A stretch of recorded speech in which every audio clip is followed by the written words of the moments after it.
you've been working on your health, and you're saying you haven't been posting pictures of sunsets with quotes on them, talking about how your moon is their stars and the sun is their sunset, and the evening shadows of the daylights of tomorrow, for all the good times coming in the future. You're saying that didn't happen? Very profound, very philosophical, but actually, yeah, I feel like that's something that kind of gets neglected from the standpoint of just day to day for a lot of people. They kind of just don't. I'll work on it later. You know, I'll work on my mental health or physical health or anything later. It's like, bruh, it's every single day, and there's no such thing as later for that, because the more you push, it's like saying I'll brush my teeth later. It's like, bro, you don't really get to just do that. Like, you can, but it's gonna be really fucking bad. Actually, working on that shit is hard and makes you have to act different from the people around you. Is how, yeah, bro. I was gonna say, with regards to switching up your or taking care of your mental health or anything like that, sometimes you got to cut people out, bro. And sometimes it really does blow, because the people you have to cut out can be best friends or past best friends or family members, right? If people are hella toxic, or if they're holding you back in some way, or sometimes it's not even like holding you back like negatively, but they're just like, or it is negative, I guess, in the grand scheme of things, but it's more so holding you back because you can't do what you want to do to clear your mind to just try and become a different or better person, or just grow in whatever way you want to. I had to cut out 90% of the people I talk to. Yeah, bro, same thing. Get rid of toxic people that have fear of changes. That's honestly a lot of people, bro. The thing that's crazy too is people can be very loving and afraid of change. People can say things like, I don't want you to get hurt, that's why I don't want you to try and do what you're doing. Or I care too much about your well-being, so just stay safe. And safe means don't change. It's like any risk worth taking is a risk. That's just what it is. It's going to potentially be bad. Right? That's just what it is. There's always a catch to everything in some way. I even had to stop talking to a girl I liked a lot because I knew it wasn't going to work out. Bro, I've actually, with regards to that kind of thing, there are girls that I haven't even started to talk to because I know in advance there's literally no point. It's like, I just know how you are, and it seems like really like harsh to judge people like that. But you get to become a very good judge of character over time, and it's like, okay, I get what this person's kind of all about. I get what they kind of stand for. You see what they're like on social media. You see what they're like with their friends. You see what they're like as far as how they dress and how they conduct themselves and all these things. Like, do I really see myself fitting in with somebody like that? Or if they have a lot of things about them that you don't really like, it's like, there's no way you're going to be able to go long term without asking this person to change. Or if they don't change, being annoyed by the fact that they do certain things. It's like, so there's just no chance. I feel like that's one of those things too. Like, during this whole quarantine, it's been really obviously hard to meet people. Meeting people's already hard as it is if you are someone who has like social anxiety, if you're introverted, or if you're just shy, right? Shy in general. It's like, it can be daunting. It can be daunting, I guess, to say I don't want to meet someone because I don't want to be embarrassed, I guess. For me, it's not even like an embarrassment thing. I've talked to so many people at this point in my life. It's like, I know how to talk to people. I just do. If someone doesn't know how to talk to me, that's them being shit at talking. It's not me at all. I promise you. With how much I talk to even you guys and doing coaching and just replying to comments, and even people like at the gym and like explaining, doing like business stuff with them or whatever. So if I talk to some random person, they have no interest, they aren't funny, they can't carry conversation, they have no personality, they don't know how to have like banter or take a joke. It's like, that's you, not me. I don't know what to tell you. Care, it's an excuse. The truth is that if you're gonna succeed, they can't have more excuses for trying. They can't have more excuses for trying to change themselves. Yeah. I was gonna say another thing too is people always say like there's the 1% in the world that like are super successful or have all the money or whatever, all the fame, whatever. It's like, well, if you look at the other 99% of people, it's like, well, those 99% of people are the people that say, I don't want to open a business. I don't want to ask this girl out. I don't want to try being a singer. I don't want people to judge me. I'm scared of losing money. I'm scared of being embarrassed. I don't think this is a good idea because of whatever. I don't have time. It's like, there's a reason why people put those people onto a pedestal, right? As far as people that are famous or have all this stuff, is because they took that leap of faith. So there's a reason why those people took that leap of faith, and if they're successful, people look up to that. It's like, because deep down inside, everybody wants to do something like that, right? Whether or not you want to be famous is another story. If you don't want to be famous, it's like, okay, then don't be famous. But if you want to be successful, or even just successful can be, I guess, in your own opinion, it can be definition of successful. It can just be getting what you want.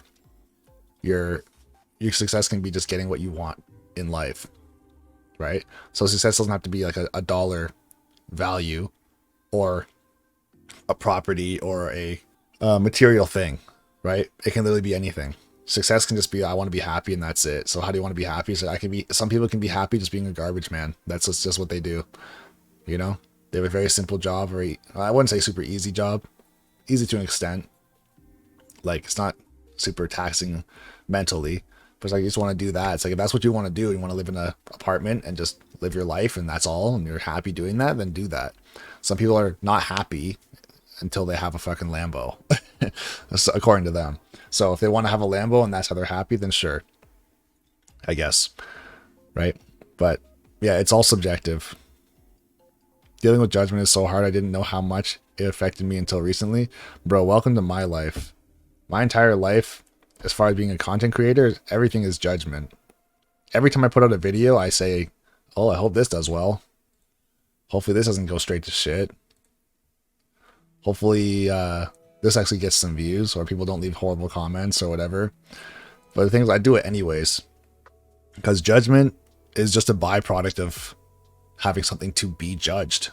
Honestly, it's like you'll never face judgment if you don't do anything. You'll never be rejected if you never put yourself out there at all. And I don't even mean like rejected by a girl. I mean rejected like not getting the job, not getting a promotion, not getting a sponsor, whatever it might be. Anything where you can put yourself out there. If you just don't, then you can have no rejection and no failures and no judgment. Yeah, I've always thought that this is something that everybody should do in life. And I suggest, or I recommend that all of you guys try this. If you're someone who's already done it, then it's totally fine. And I know a boiling pot is someone who's done it. And that is, try starting a business. Try it.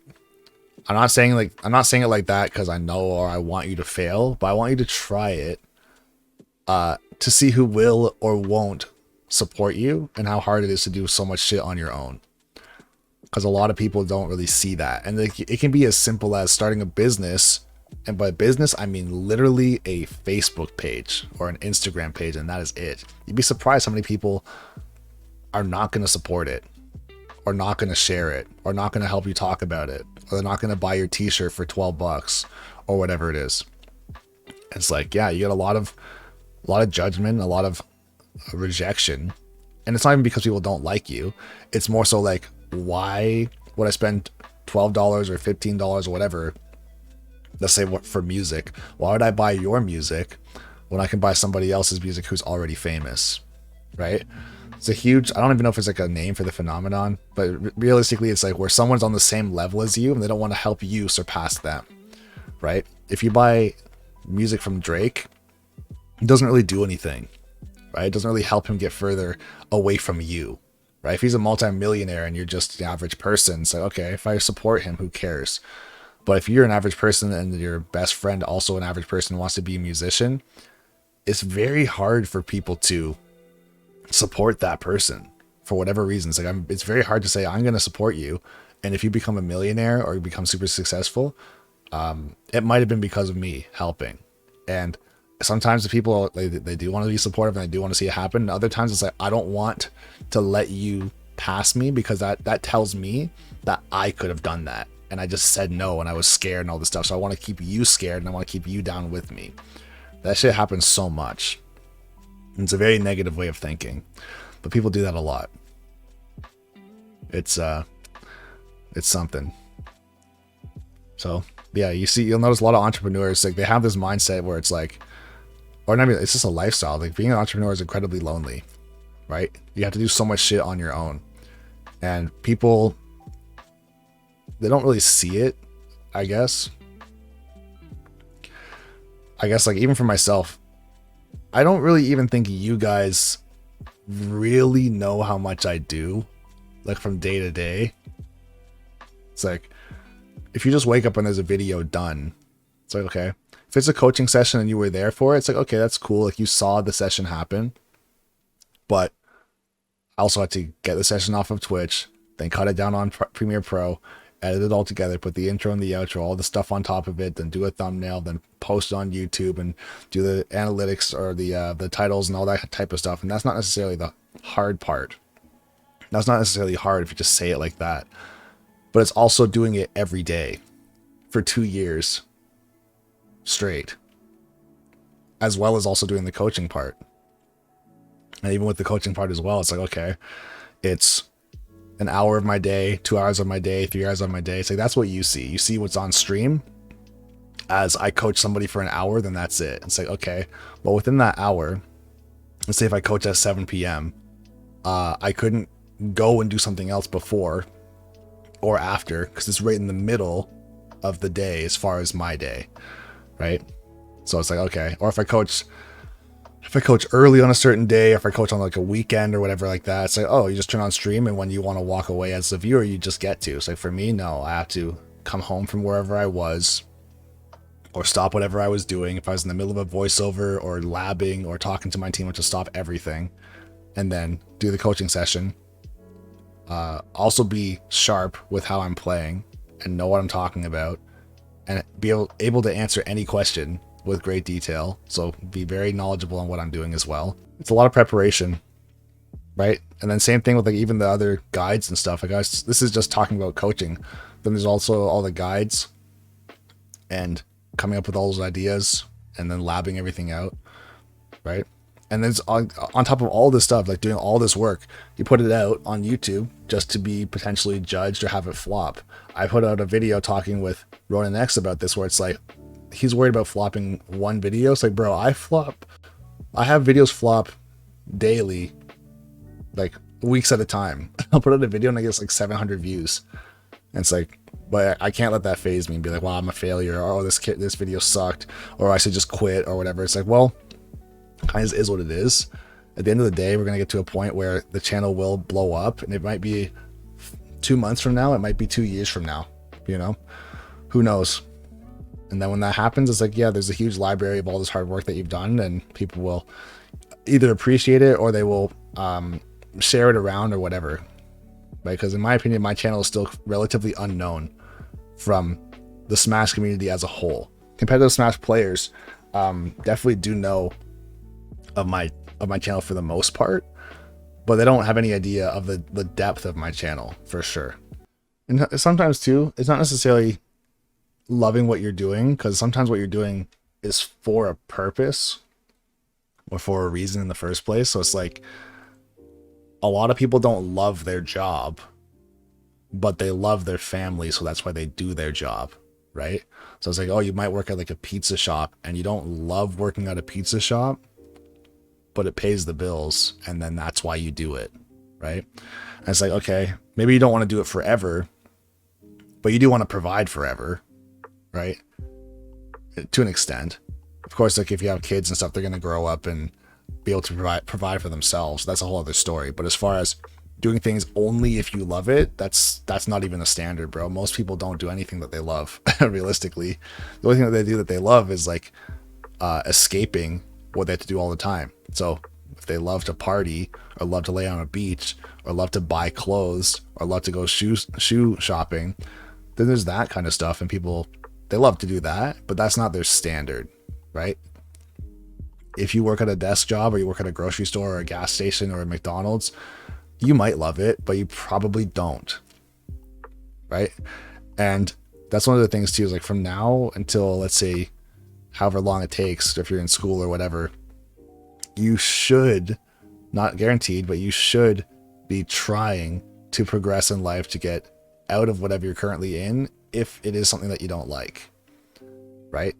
If you aren't able to, that's different. If you're in a bad spot, then that's different. But if it's like, I want to work at McDonald's and I do work at McDonald's and I hate it, but I'm just going to do it forever and never ever try to get either a promotion or start my own business or work somewhere else. If you never try and do those things, then you're messing up in life, honestly.